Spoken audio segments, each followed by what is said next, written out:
मित्रों नमस्कार। अजब गजब किस्से, ऐसे वैसे किस्से, कैसे कैसे किस्से की अगली किस्त के साथ मैं आपके सामने फिर उपस्थित हूँ। मैं हूँ व्यास जी। 1995 में एक फिल्म आई थी बॉम्बे। उसमें याद होगा, अगर आपने देखा होगा, शायद देखा हो, तो एक गाना था।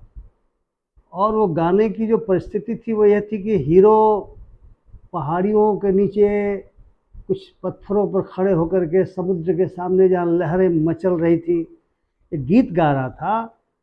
तू ही रे तेरे बिन मैं कैसे जीऊँ, आजा रे यूं ही न तड़पा मुझे,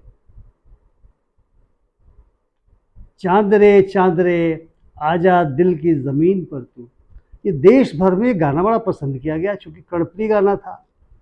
तो फिर उनको पसंद क्यों नहीं आता? उनको भी पसंद आया और वो पिछले 2 महीने से इसी गाने को गुनगुना रहे थे। उनके साथी भी गुनगुना रहे थे। अब आप कहेंगे वे कौन? अरे वही जो आजकल अखबारों के मुख पृष्ठ पर छाए हुए हैं, जिन पर लगातार मीडिया के बड़े हिस्से में बहस हो रही है।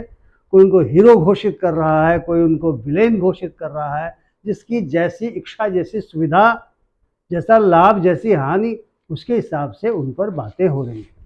और अगर आपको अभी भी नहीं समझ बात आई कि मैं किसकी बात कर रहा हूँ, तो कृपया ये हिंदू में जो खबर छपी है 3 जून को, उसमें जो तस्वीर है और जो खबर है, उसको थोड़ा सा आप अगर एक बार देख लेंगे तो मेरी बात आप शायद आसानी के साथ समझ सकेंगे।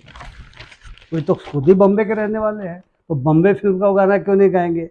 वो पिछले 2 महीने से इसी गाने को गा रहे थे, तू ही रे, और लगातार कह रहे थे कि ऐ चाँद तू जमीन पे आ जा। लेकिन उनके जो गाने का कोई बहुत असर पड़े ऐसा लगता नहीं था। हालांकि अब हो सकता है कि चाँद ने सुन लिया हो सकता है वो जमीन पर आ रहा हो, लेकिन आमतौर से लोगों को पता नहीं था। 1 तारीख को, यानी शनिवार की रात को जब वो सोए, तो उन्होंने सपना देखा प्रभु आए हुए हैं, चोगा पहन करके प्रभु आए हुए हैं, सफ़ेद चोगा पहने हुए, लंबी सी बढ़ी हुई दाढ़ी।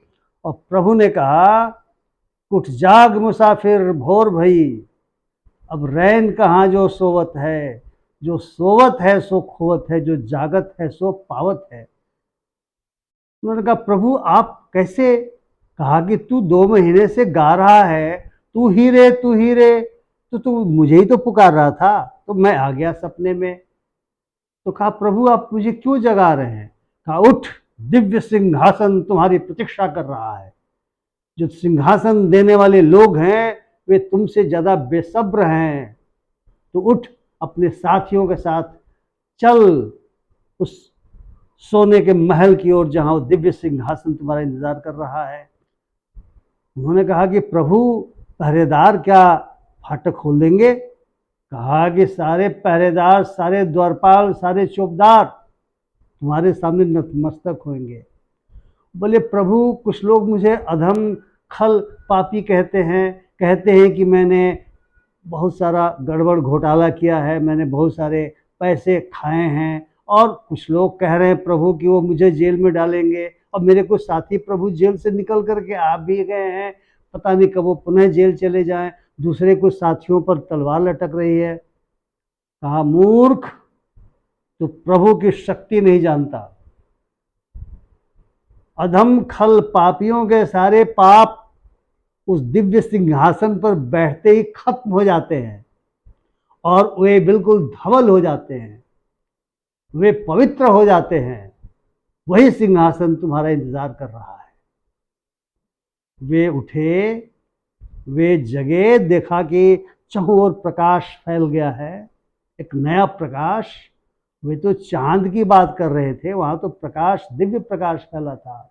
उन्होंने अपने साथियों को फोन किया और सबको बुलाया और कहा, देखो हम सभी देशभक्त हैं और देश में जो विकास की गंगा बह रही है, उस गंगा में हमारी भी भूमिका होनी चाहिए, वरना इतिहास हमें माफ नहीं करेगा।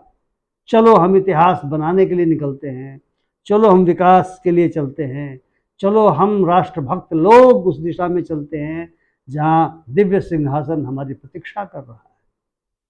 और वे चले, वे नवरत्न थे, वे नवरत्न चले। जो द्वारपाल थे सिंहासन दाता के, स्वर्ण महल के, उन्होंने द्वार खोला। वे पहुँचे, चौकीदारों ने झुक करके फर्शी लगाई, फर्शी जानते हैं ना, फर्शी लगाई, और देखा कि जो जो जो सिंहासन दाता हैं वो ज़्यादा बेसब्र थे। बैठो बैठो बैठो, कब से तुम्हारी प्रतीक्षा हो रही है। और वे बैठे और वे पवित्र हो गए। लेकिन इस पवित्रता के बाद ये हो रहा है कि जो दूसरे जगहों के देशभक्त हैं वे भी मचल मचल के गा रहे हैं, तू ही रे, तू ही रे, तेरे बिन मैं कैसे जीऊँ। और सुना जाता है कि वे भी वैसे ही कुछ सपने देख रहे हैं और वो प्रभु की प्रतीक्षा कर रहे हैं कि प्रभु सपने में आएंगे, दर्शन देंगे, उनके लिए भी दिव्य सिंहासन होगा, उनके लिए भी सिंहासन देने वाले आज नहीं तो कल ही सही, यहाँ नहीं तो वहाँ ही सही, वो सिंहासन उन्हें देंगे या सिंहासन की लाइन में खड़ा कर देंगे। और उनका सारा, अगर वे अधम खल पापी हैं, जैसा कि सुना जाता है कि बहुत सारे लोगों को अधम खल पापी कह के, और ये कहा जाता है कि तुम्हारी जगह जेल में होगी, गारंटी है, तो उस तरह के अधम खल पापी उन सिंहासनों में बैठते ही पवित्र हो जाते हैं। वो देख रहे हैं कि यह पवित्र हो गया, हम भी पवित्र हो जाएंगे। और जिनको अधम खल पापी अभी नहीं कहा जा रहा है, शायद वे प्रतीक्षा कर रहे हैं कि हमें कब अधम खल पापी कहा जाएगा, ताकि हमें भी वो सिंहासन नसीब होगा और हमको भी भविष्य में कोई अधम खल पापी कहने का साहस न करेगा। हम भी देश के विकास के उस पूरे रथ के पहिए को डगराएंगे, गंगा को बहाएंगे और इतिहास में अपनी जगह पाएंगे। तो मित्रों, देश में इस तरह के किस्से चल रहे हैं। अब आप इन किस्सों से क्या सीख रहे हैं, क्या समझ रहे हैं? मैं समझता हूँ कि आप भी सीख रहे होंगे, समझ रहे होंगे, क्योंकि किस्से इसीलिए हो रहे हैं कि हम में से बहुत सारे लोग, आप में से बहुत सारे लोग आंख मूंद कर बैठे हुए हैं। शायद अपने दिमाग पर भी ताला लगा लिया है और उसकी चाबी पता नहीं कहाँ खो गई है। अपने दिमाग के ताले को खोलिए, अपने अपने चश्मे को हटाइए, अंधापन का इलाज कराइए और ये समझिए कि सारे किस्से, सारे सपने आपके वजह से ही आ रहे हैं। मित्रों, यदि आपको अजब गजब किस्से का ये किस्त पसंद आई हो तो कृपया शेयर करें, अपनी टिप्पणी भी मेरे चैनल पर लिखें और मेरे चैनल को सब्सक्राइब भी करें। बहुत बहुत धन्यवाद। नमस्कार।